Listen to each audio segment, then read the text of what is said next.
कौसल्या सुप्रजा रामः पूर्वा सन्ध्या प्रवर्तते उत्तिष्ठ नरशार्दूल कर्तव्यं दैवमाह्निकम् कौसल्या सुप्रजा रामः पूर्वा सन्ध्या प्रवर्तते उत्तिष्ठ नरशार्दूल कर्तव्यं दैवमाह्निकम् उत्तिष्ठोत्तिष्ठ गोविन्द उत्तिष्ठ गरुडध्वज उत्तिष्ठ कमलाकान्त त्रैलोक्यं मङ्गलं कुरु उत्तिष्ठोत्तिष्ठ गोविन्द उत्तिष्ठ गरुडध्वज उत्तिष्ठ कमलाकान्त त्रैलोक्यं मङ्गलं कुरु मातः समस्त जगतां मधुकैटभारेः वक्षो विहारिणि मनोहर दिव्यमूर्ते श्रीस्वामिनि श्रितजनप्रिय दानशीले श्रीवेङ्कटेश दयिते तव सुप्रभातम् मातः समस्त जगतां मधुकैटभारेः वक्षो विहारिणि मनोहर दिव्यमूर्ते श्रीस्वामिनि श्रितजनप्रिय दानशीले श्रीवेङ्कटेश दयिते तव सुप्रभातम् तव सुप्रभातमरविन्दलोचने भवतु प्रसन्नमुखचन्द्रमण्डले विधिशङ्करेन्द्रवनिताभिरर्चिते वृषशैलनाथ दयिते दयानिधे अत्र्यादिसप्तऋषयः समुपास्य सन्ध्याम् आकाशसिन्धुकमलानि मनोहराणि आदाय पादयुगमर्चयितुं प्रपन्नाः शेषाद्रिशेखर विभो तव सुप्रभातम् पञ्चाननाब्ज भव षण्मुखवासवाद्याः त्रैविक्रमादिचरितं विबुधास्तुवन्ति भाषापतिः पठति वासरशुद्धिमारात् शेषाद्रिशेखर विभो तव सुप्रभातम् ईषत्प्रफुल्लसरसीरुहनारिकेलपूगद्रुमादिसुमनोहरपालिकानाम् आवाति मन्दमनिलः सह दिव्यगन्धैः शेषाद्रिशेखर विभो तव सुप्रभातम् उन्मील्य नेत्रयुगमुत्तम पञ्चरस्था पात्रावशिष्टकदलीफलपायसानि भूत्वा सलीलमथ केलिशुकाः पठन्ति शेषाद्रिशेखर विभो तव सुप्रभातम् तन्त्री प्रकर्ष मधुरस्वनया विपञ्च्या गायत्यनन्तचरितं तव नारदोऽपि भाषा समग्रमसकृत्करचाररम्यम् शेषाद्रिशेखर विभो तव सुप्रभातम् भृङ्गावली च मकरन्दरसानुविद्ध झनकार गीतनिनदैः सह सेवनाय निर्यात्युपान्तसरसी कमलोदरेभ्यः शेषाद्रिशेखर विभो तव सुप्रभातम् योषागणेन वरदग्निविमथ्यमाने घोषालयेषु दधिमन्थन तीव्रघोषाः रोषात् कलिं वदधते ककुभश्च कुम्भाः शेषाद्रिशेखर विभो तव सुप्रभातम् पद्मेशमित्रशतपत्रगतालिवर्गाः हर्तुं श्रियं कुवलयस्य निजाङ्गलक्ष्म्या भेरीनिनादमिव बिभ्रति तीव्रनादम्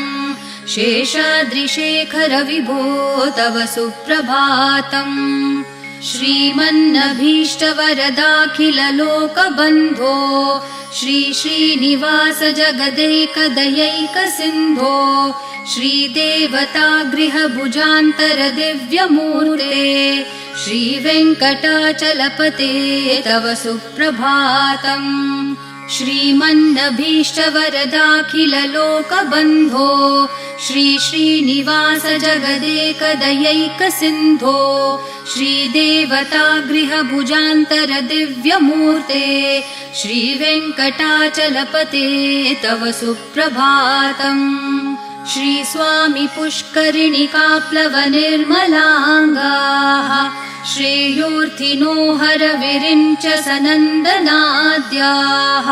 द्वारे वसन्ति वरवेत्रहतोत्तमाङ्गाः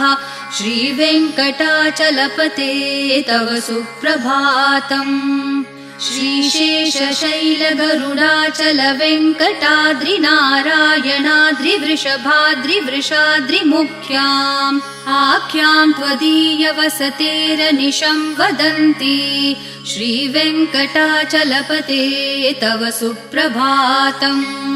सेवापरः शिवसुरेश कृशानुधर्मरक्षोऽम्बुनाथ पवमानधनाधिनाथाः बद्धाञ्जलि प्रविलसन्निज शीर्षदेशाः श्रीवेङ्कटाचलपते तव सुप्रभातम्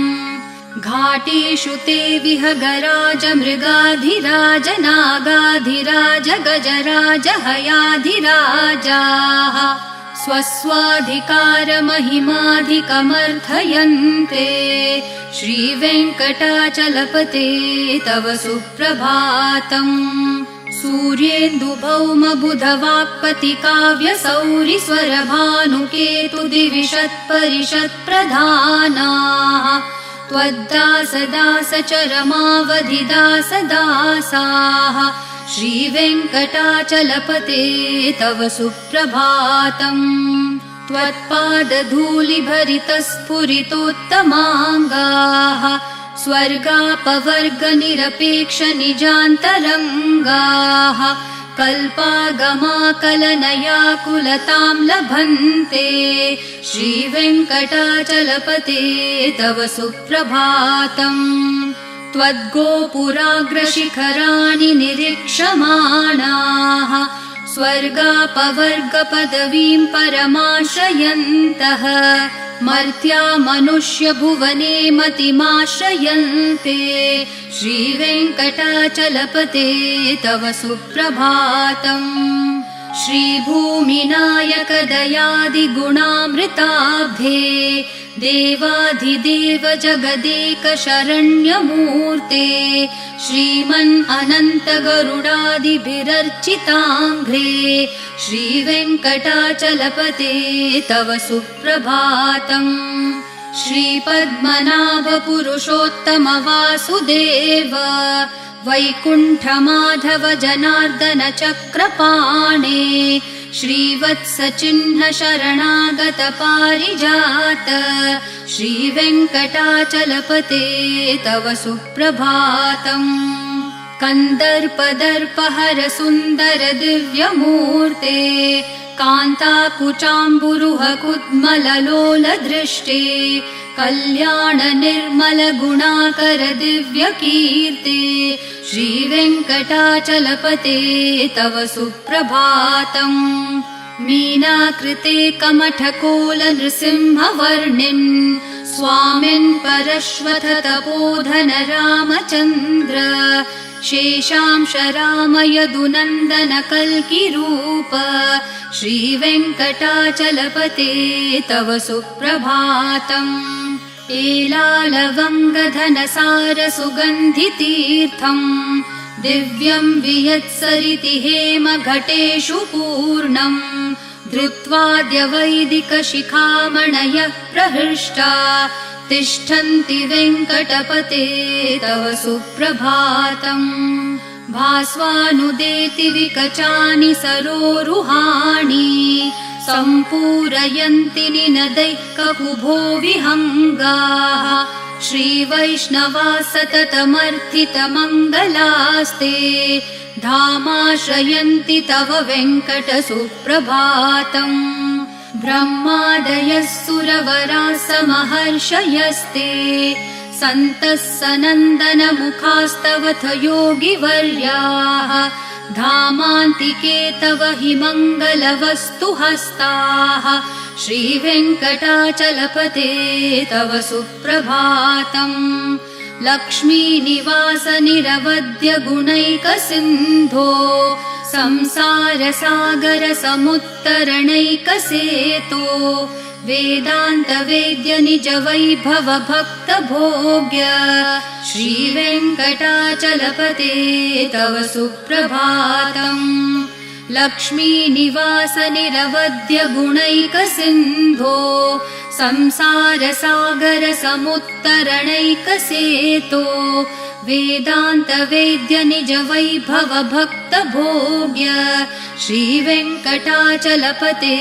तव सुप्रभातम्। इत्थं वृषाचलपतेरिह सुप्रभातम्। ये मानवः प्रतिदिनं पठितुं प्रवृत्ताः तेषां प्रभातसमयस्मृतिरङ्गभाजाम् प्रज्ञां परार्थसुलभां परमां प्रसूते। इत्थं वृषाचलपतेरिह सुप्रभातम्। ये मानवः प्रतिदिनं पठितुं प्रवृत्ताः तेषां प्रभातसमयस्मृतिरङ्गभाजाम् प्रज्ञां परार्थसुलभां परमां प्रसूते। कमलाकुचूचुककुङ्कुमतो नियतारुणतातुलनीलतनो कमलायतलोचनलोकपते विजयी भव वेङ्कटशैलपते। कमलाकुचूचुककुङ्कुमतो नियतारुणतातुलनीलतनो कमलायतलोचनलोकपते विजयी भव वेङ्कटशैलपते। स चतुर्मुख षण्मुख पञ्चमुख प्रमुखाखिल दैवतमौलिमणे शरणागतवत्सल सारनिधे परिपालय मां वृषशैलपते। अतिवेलतया तव दुर्विषहै अनुवेलकृतैरपराधशतैः भरितं त्वरितं वृषशैलपते परया कृपया परिपाहि हरे। अधिवेङ्कटशैलमुदारमते जनताभिमताधिकदानरतात् परदेवतया गदितान्न गमै कमलादयितान्न परं कलये। कलवेणुरवावशगोपवधू शतकोटिवृतात् स्मरकोटिसमात् प्रतिवल्लविकाभिमतात् सुखदात् वसुदेवसुतान्न परं कलये। अभिराम गुणाकरदाशरथे जगदेकधनुर्धर धीरमते रघुनायक राम रमेश विभो वरदो भवदेव दया जलदे। अवनीतनया कमनीयकरं रजनीकर चारुमुखाम्बुरुहं रजनीचरराजतमो मिहिरं महनीयमहं रघुराममये। सुमुखं सुहृदं सुलभं सुखदं स्वनुजं च सुखाय ममोघशरम् अपहाय रघुत्वहमन्यमहं न कथञ्चन कञ्चन जातु भजे। विना वेङ्कटेशं न नाथो न नाथ सदा वेङ्कटेशं स्मरामि स्मरामि। हरे वेङ्कटेश प्रसीद प्रसीद प्रियं वेङ्कटेश प्रयच्छ प्रयच्छ। विना वेङ्कटेशं न नाथो न नाथ सदा वेङ्कटेशं स्मरामि स्मरामि। हरे वेङ्कटेश प्रसीद प्रसीद प्रियं वेङ्कटेश प्रयच्छ प्रयच्छ। अहं दूरतस्ते पदाम्भोजयुग्म प्रणामेच्छयागत्य सेवां करोमि। सकृत्सेवया नित्यसेवाफलं त्वं प्रयच्छ प्रयच्छ प्रभो वेङ्कटेश। अज्ञानिना मया दोषान् अशेषान् विहितान् हरे क्षमस्व त्वं शेषशैलशिखामणे। अज्ञानिना मया दोषान् अशेषान् विहितान् हरे क्षमस्व त्वं शेषशैलशिखामणे। ईशानां जगतोऽस्य वेङ्कटपतेर्विष्णोः परां प्रेयसीं तद्वक्षस्थलनित्यवासरसिकां तच्छान्तिसंवर्धिनीं पद्मालङ्कृतपाणिपल्लवयुगां पद्मासनस्थां श्रियम् वात्सल्यादिगुणोज्ज्वलां भगवतीं वन्दे जगन्मातरम् ईशानां जगतोऽस्य वेङ्कटपतेर्विष्णोः परां प्रेयसीं तद्वक्षस्थलनित्यवासरसिकां तच्छान्तिसंवर्धिनीं पद्मालङ्कृतपाणिपल्लवयुगां पद्मासनस्थां श्रियम् वात्सल्यादिगुणोज्ज्वलां भगवतीं वन्दे जगन्मातरम् श्रीमान् कृपाजलनिधे कृतसर्वलोकसर्वज्ञ शक्तनतवत्सल सर्वशेषिन् स्वामिन् सुशीलसुलभाश्रितपारिजात श्रीवेङ्कटेश चरणौ शरणं प्रपद्ये श्रीमान् कृपाजलनिधे कृतसर्वलोकसर्वज्ञ शक्तनतवत्सल सर्वशेषिन् स्वामिन् सुशीलसुलभाश्रितपारिजात श्रीवेङ्कटेश चरणौ शरणं प्रपद्ये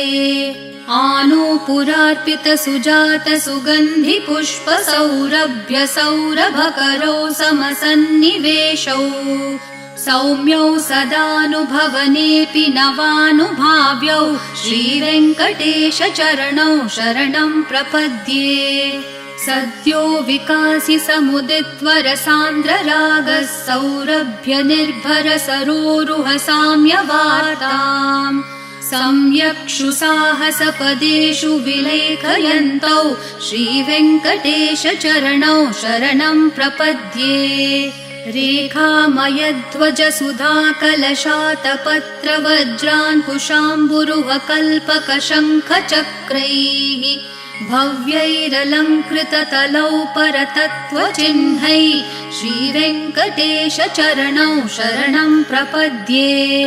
ताम्रोदरद्युतिपराजितपद्मरागौ ब्राह्मेर्महोभिरभिभूतमहेन्द्रनीलौ उद्यन्नखांशुभिरदस्तशशाङ्कभासौ श्रीवेङ्कटेश चरणौ शरणं प्रपद्ये सप्रेमभीतिकमलाकरपल्लवाभ्यां सम्माहनेऽपि सपदि क्लममादधानौ कान्ताववाङ्मनसगोचरसौकुमार्यौ श्रीवेङ्कटेश चरणौ शरणं प्रपद्ये लक्ष्मीमहीतदनुरूपनिजानुभावन्नीलादिदिव्यमहिषीकरपल्लवानाम् आरुण्यसङ्क्रमणतः किल सान्द्ररागौ श्रीवेङ्कटेश चरणौ शरणं प्रपद्ये नित्यानमद्विधि शिवादिकिरीटकोटि प्रत्युक्तदीप्तिनवरत्नमःप्ररोहैः नीराजनाविधिमुदारमुपादधानौ श्रीवेङ्कटेश चरणौ शरणं प्रपद्ये विष्णोपदे परम इत्युदितः प्रशंसो यौ मध्य उत्स इति भोग्यतयाप्युपातौ भूयस्ततेति तव पाणितलप्रदिष्टौ श्रीवेङ्कटेश चरणौ शरणं प्रपद्ये पार्थाय तत्सदृशसारथिना त्वयैव यौ दर्शितौ स्वचरणौ शरणं व्रजेति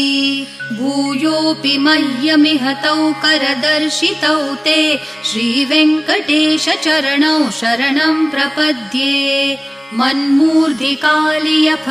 विकटाटवीषु श्रीवेङ्कटाद्रिशिखरे शिरसि श्रुतीनाम् चित्तेऽप्यनन्यमनसां सममाहितौ ते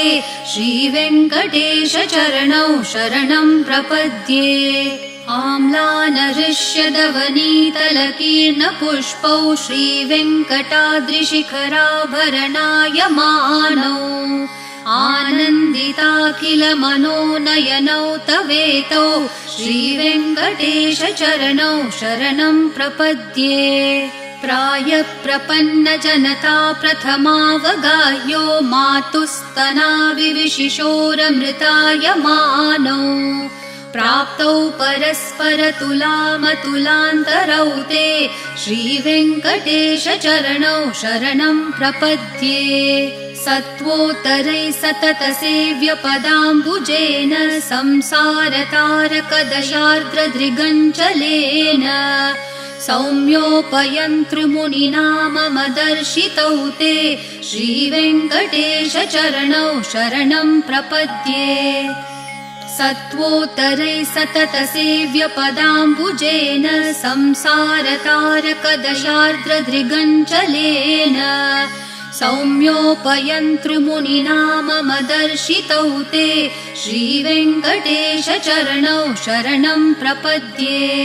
श्रीशश्रिया घटिकया त्वदुपाय भावे प्राप्ये त्वयि स्वयमुपेयतया स्फुरन्त्या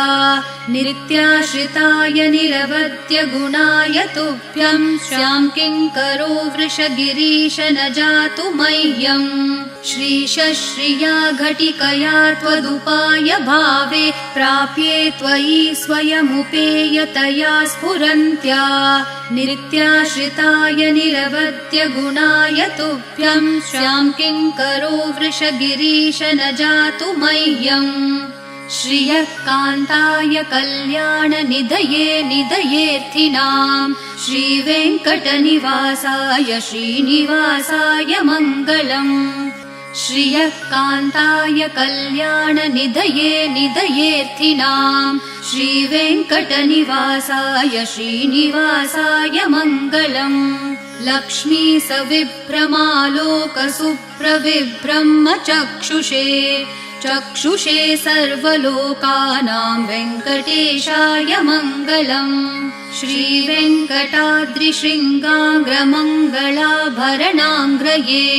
मङ्गलानां निवासाय श्रीनिवासाय मङ्गलम्